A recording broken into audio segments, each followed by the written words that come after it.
गांव शांतिपुर में एक छोटा सा घर था जहां रमेश अपनी बेटी राधा और दूसरी पत्नी कमला के साथ रहता था। राधा की असली मां की मौत उसके बचपन में ही हो गई थी। एक दिन सुबह राधा अपने पिता रमेश से पूछती है, पिताजी, आप रोज इतनी सुबह क्यों निकलते हैं? कभी कभी मन करता है आप बस यही रहे, मुझसे बातें करें। बेटी, दुकान नहीं खोलूंगा तो चूल्हा कैसे जलेगा? और मैं तेरी माँ जैसी बातें भला कैसे कर सकता हूं? पर आप माँ से कम भी तो नहीं। जब आप मेरा सिर सहलाते हो तो लगता है माँ पास है। तभी बाहर से सौतेली मां कमला की आवाज आती है, अरे राधा, अब तक पानी क्यों नहीं भरा? कितनी आलसी है तू। कमला, बच्ची है अभी, हर काम का बोझ उस पर मत डालो। मैं तो प्यार से जिम्मेदारी सिखा रही हूं। कोई बात नहीं पिताजी, ये भी मेरी माँ है, मुझे काम सीखना चाहिए। राधा अपने काम खत्म कर अपने बचपन के दोस्त अमन से मिलने जाती है, जो गांव के मुखिया दयानंद का बेटा है। तू कई दिन से खेलने नहीं आई राधा? घर के कामों में फंसी रहती हूँ। माँ अब सख्त हो गई हैं। मैं समझता हूं, तू बहुत हिम्मती है राधा।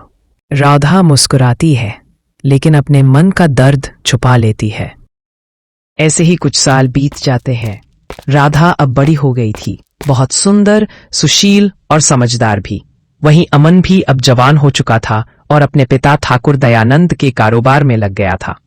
बड़ा होते होते अमन भी अपने पिता जैसा मजबूत और कठोर दिल का बन चुका था, लेकिन राधा के साथ उसने कभी कठोरता नहीं दिखाई।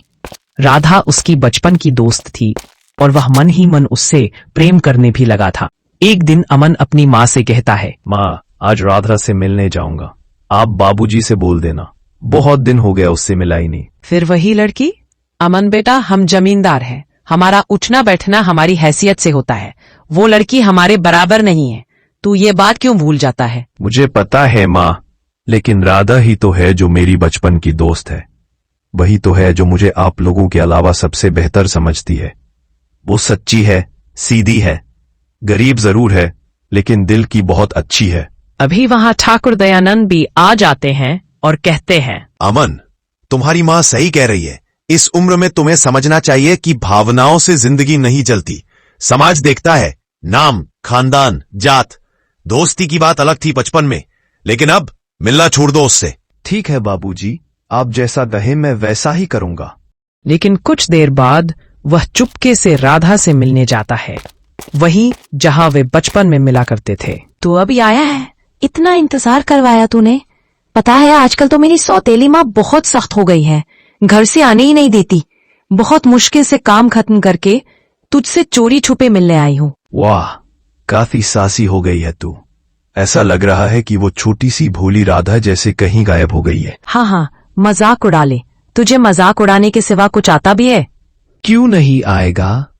आजकल बाबूजी का कारोबार मैं ही तो संभालता हूँ, समय ही नहीं मिलता तुझसे मिलने का। हाँ, अब तू बड़ा आदमी बन गया है ना, कहाँ मुझ जैसी गरीब लड़की से मिलने आएगा। ऐसे ही दोनों थोड़ी देर तक बातें करते हैं। फिर अमन कहता है, चल राधा, मैं चलता हूँ। किसी ने देख लिया तो बाबूजी को बोल देगा और फिर मुसीबत। हाँ ठीक है, मुझे भी बाबूजी के दुकान पर खाना लेकर जाना है। राधा भी मन ही मन अमन से प्रेम करती है, लेकिन उसे कह नहीं पाती। उसे डर लगता था कि कहीं अमन यह ना समझे कि वह उससे उसकी हैसियत के कारण प्रेम करती है। राधा जैसे ही घर लौटती है, उसकी सौतेली माँ कमल उस पर ताना कसते हुए कहती है, अरे ओ राधा, कहाँ मर गई थी तू? तुझे घर का कोई काम याद भी रहता है या नहीं? पूरा दिन इधर उधर घूमती रहती है। इस घर की चिंता बस मैं ही करती हूँ, इसलिए तुम बाप बेटी ने मुझे नौकरानी बनाकर रख दिया है। माँ, मैं कहीं इधर उधर नहीं घूमती, मैं तो बस पिताजी के पास गई थी और आज बहुत दिनों बाद अमन से मिलने गई थी। क्या कहा? फिर से अमन से मिलने गई थी? पूरे गांव में थू थू करवाने की सोच रही है क्या तू? हंसेंगे लोग। जैसे तैसे घर चला रही है और तू बड़े घर के लड़के से रिश्ता जोड़ने की सोच रही है। माँ, आप हमेशा मुझे गलत क्यों समझती हो? अमन मेरा बचपन का दोस्त है, बस दोस्त। इसमें रिश्ता जोड़ने की बात कहाँ से आ गई? वाह, बड़ी होकर जबान भी लड़ाने लगी है। काम धाम तो आता नहीं, लेकिन मुंह चलाना पूरा सीख गई। राधा चुपचाप सब सुनती है और आंसू छुपाकर भीतर चली जाती है। रात को रमेश दुकान से लौटते हैं और जब रसोई में जाते हैं तब उन्हें राधा वहां बैठी हुई दिखती है, जो कि काफी उदास लग रही थी। इसीलिए वो राधा से बात करते हैं। राधा बेटा, तू खुश तो है ना? तेरा ये उतरा हुआ चेहरा देखता हूं तो बहुत दुख होता है। कभी कभी लगता है कि दूसरी शादी करके मैंने तुझ पर जुल्म किया है। तेरी ये सौतेली माँ तुझे कितना कुछ सुनाती है, फिर भी तू चुप रहती है। नहीं पिताजी, आप ऐसा मत कहो। आपने मेरे लिए कुछ गलत नहीं किया। और कमला माँ भी दिल से बुरी नहीं है, बस थोड़ी सख्त है। तेरी जैसी बेटी पाकर मैं धन्य हो गया। भगवान सबको तेरे जैसी बेटी दे, लेकिन शायद मैं ही अच्छा पिता नहीं बन पाया। पिताजी, आप मेरे लिए सबसे अच्छे पिता हो। बस कभी कभी माँ की याद आ जाती है। अब तू बड़ी हो गई है। मुझे तुझे किसी अच्छे लड़के के साथ विदा करना है जो तुझे खुश रख सके। नहीं पिताजी, मैं आपको छोड़कर कहीं नहीं जाऊंगी। बचपन में माँ को खो दिया, अब आपसे दूर नहीं जाना चाहती। पगली, हर पिता का सपना होता है अपनी बेटी की शादी करके उसे सुखी देखना। तू दूर थोड़ी जाएगी मुझसे, आएगी ना मिलने?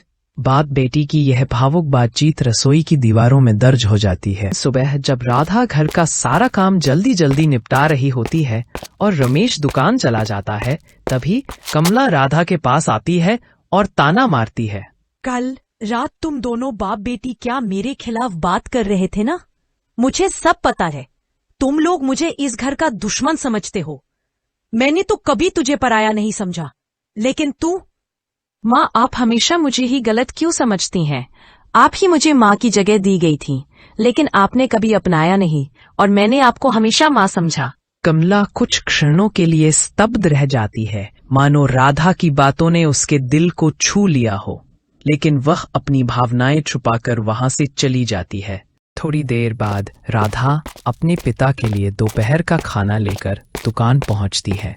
वहां रमेश उदास होकर खड़ा था। आ गई बेटा, बैठ, खाना रख दे। पिताजी, आप ठीक तो हो? आप इन दिनों बहुत चिंतित रहते हो, कुछ हुआ है क्या? बेटा, दुकान की हालत पुरानी हो गई है, मरम्मत करवानी है, लेकिन पैसे नहीं है। सोच रहा था थोड़ा उधार ले लूं और दुकान में नया माल भी लाना है। तो किससे उधार लोगे पिताजी? सोचा था कि ठाकुर दयानंद जी से बात करूं। उनका बेटा अमन तेरा बचपन का दोस्त भी है, शायद मान जाएं। पिताजी, आप ठीक सोच रहे हो, लेकिन ठाकुर साहब थोड़े सख्त दिल के हैं। फिर भी आप बात कर लीजिए, शायद पुराने रिश्ते की इज्जत कर ले। ठीक है बेटा, तू फिक्र मत कर, जो होगा देखा जाएगा। राधा घर लौट जाती है और उसी शाम रमेश कुछ हिम्मत जुटाकर ठाकुर दयानंद के हवेली पर जाता है। अरे रमेश जी, कैसे आना हुआ? बहुत समय बाद दर्शन दिए आपने। ठाकुर साहब, एक मदद चाहिए थी, इसलिए आपके पास चला आया। अरे बोलिए, कैसी मदद? मुझे दुकान के लिए कुछ पैसे उधार चाहिए, मरम्मत करवानी है और कुछ सामान लाना है। ठीक है, मैं दे देता हूँ, लेकिन याद रखना 2 महीने में पैसे चाहिए और ब्याज भी देना होगा। समय पर नहीं चुकाए तो परेशानी हो सकती है। ठीक है ठाकुर साहब, जैसे आप कहे, मैं कोशिश करूंगा समय पर चुकाने की। ठाकुर दयानंद कुछ पैसे देकर रमेश को विदा करते हैं। शाम को घर लौटकर रमेश राधा से कहता है, बेटा, मैंने आज पैसे ले लिए हैं, 2 महीने में लौटाने होंगे, लेकिन चिंता मत कर, मैं सब संभाल लूंगा। राधा को अपने पिता पर गर्व होता है, लेकिन दिल ही दिल में वह डरती है, अगर पैसे वापस नहीं दे पाए तो क्या होगा। 2 महीने गुजर जाते हैं। रमेश ने आधा कर्ज चुका दिया था, लेकिन बाकी पैसों का इंतजाम नहीं कर पाया। एक दिन ठाकुर दयानंद का नौकर दुकान पर आता है। रमेश जी, ठाकुर साहब ने आपको हवेली बुलाया है अभी। बचे हुए पैसे की बात होगी, काश थोड़ा और समय मिल जाए। कुछ देर बाद वो हवेली पहुंचते हैं। रमेश, मैंने 2 महीने का समय दिया था, अब तक पूरे पैसे नहीं लौटाए। मुझे अब पूरा पैसा चाहिए, और वो भी दुगने ब्याज के साथ। ठाकुर साहब, आधे से ज्यादा पैसे मैंने चुका दिए, थोड़े दिन और मिल जाते तो मैं बाकी भी चुका देता। मेरे भी नुकसान हुए हैं रमेश, अब मुझे और मोहलत नहीं चाहिए। 1 हफ्ते का समय दे रहा हूं, वरना घर और दुकान सब ले लूंगा। रमेश मजबूरी में ठीक है कहकर भारी मन से लौट आता है। शाम को जब राधा अपने पिता को दुखी देखती है तब वो बोलती है, पिताजी, आप ठाकुर जी के हवेली पे गए थे ना, वहां क्या हुआ? उन्होंने कुछ कहा क्या आपको? बेटी राधा, ठाकुर जी ने तो बचे हुए पैसों के साथ दुगना ब्याज मांगा है और उसे चुकाने के लिए बस 1 हफ्ते का समय दिया है। अगर नहीं चुकाया तो दुकान भी चली जाएगी, ऐसी धमकी भी दी है। ये सब सुन के राधा सोच में पड़ जाती है। उसको लगता है कि शायद अमन इसमें उसकी कुछ मदद कर सकता है, इसीलिए वो अकेले ही अमन को मिलने चली जाती है। जब राधा हवेली पहुंचती है तब उसे अमन आंगन में ही मिलता है। अमन, क्या तुम मेरे पिताजी की मदद कर सकते हो? क्योंकि उन्होंने ठाकुर साहब से थोड़ा उधार लिया था। आधा उधर चुकाया है पर आधा अभी बाकी है। पर तुम्हारे पिताजी ने बाकी बचे पैसों के साथ दुगना ब्याज मांगा है और बस 1 हफ्ते का समय दिया है। अब इतने जल्दी हम कहाँ से पैसे लाएंगे? इसीलिए मैं तुम्हारे पास आई हूँ। क्या तुम अपने पिताजी से बात कर सकते हो ताकि वो हमें कुछ और समय बढ़ाकर दे दे? प्लीज अमन, बस इतना काम कर दो मेरा। मैं समझ सकता हूँ, पर मुझे माफ करना राधा, मैं अब कुछ नहीं कर सकता। बाबूजी ने सबकी उधारी वापस मंगवाई है क्योंकि सबका समय अब पूरा हो चुका है।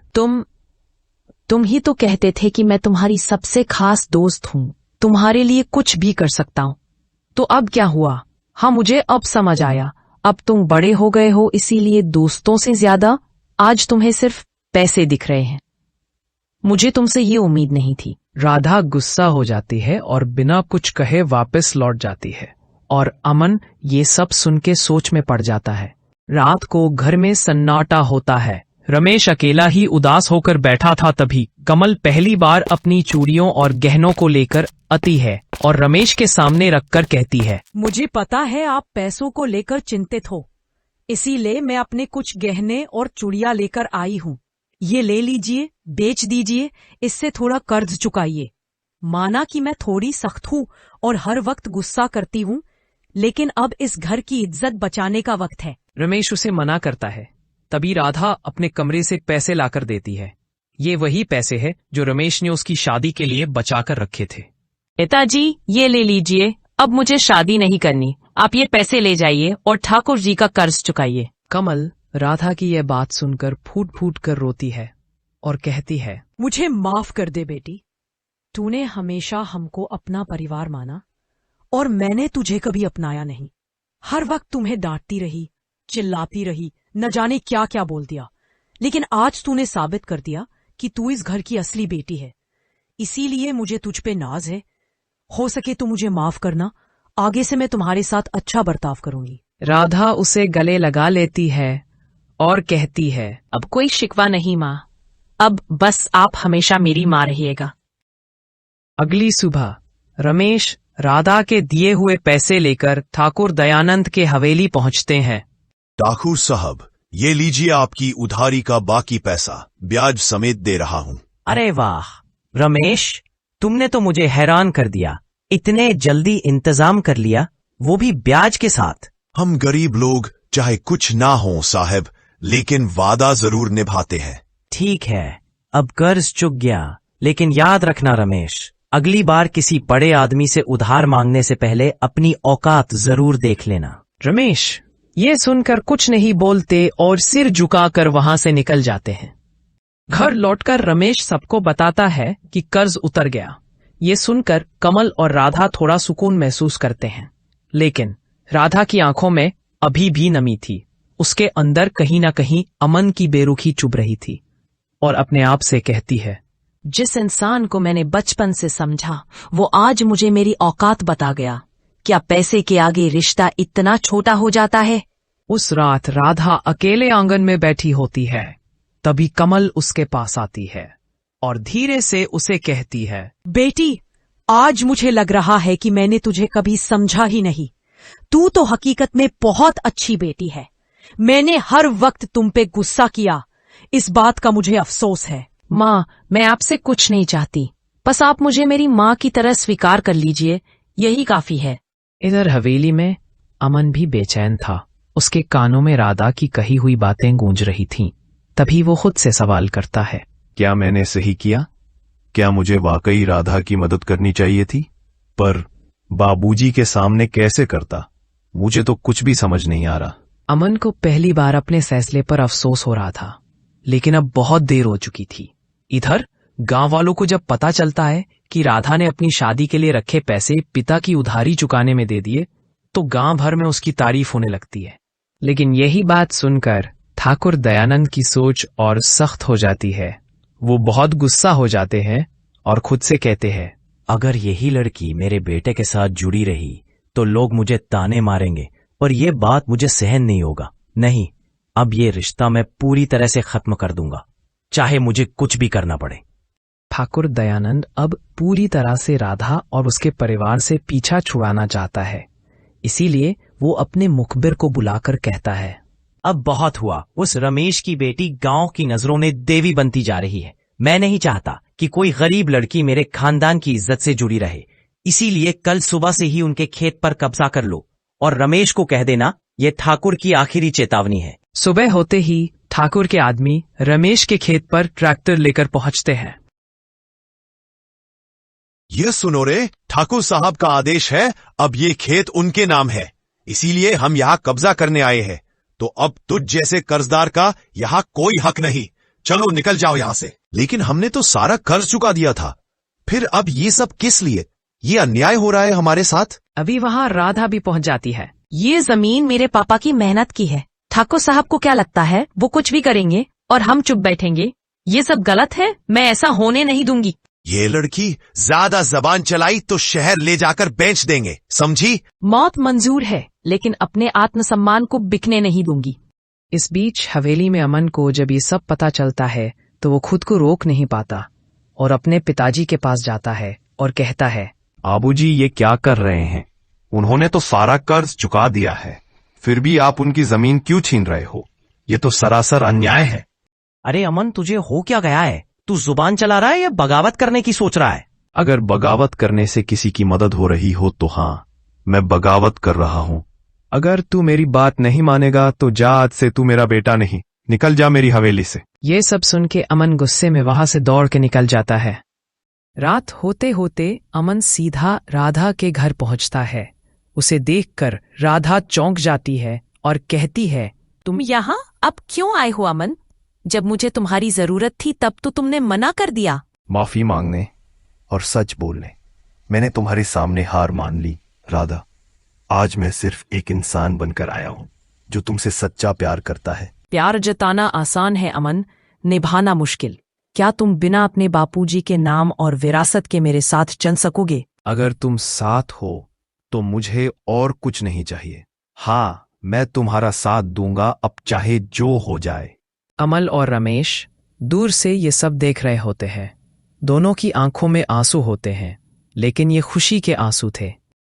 ठाकुर दयानंद अब अकेला अपने हवेली के बरामदे में बैठा होता है। उसकी आंखों में क्रोध नहीं था, अब उसका सारा अहंकार टूट चुका था।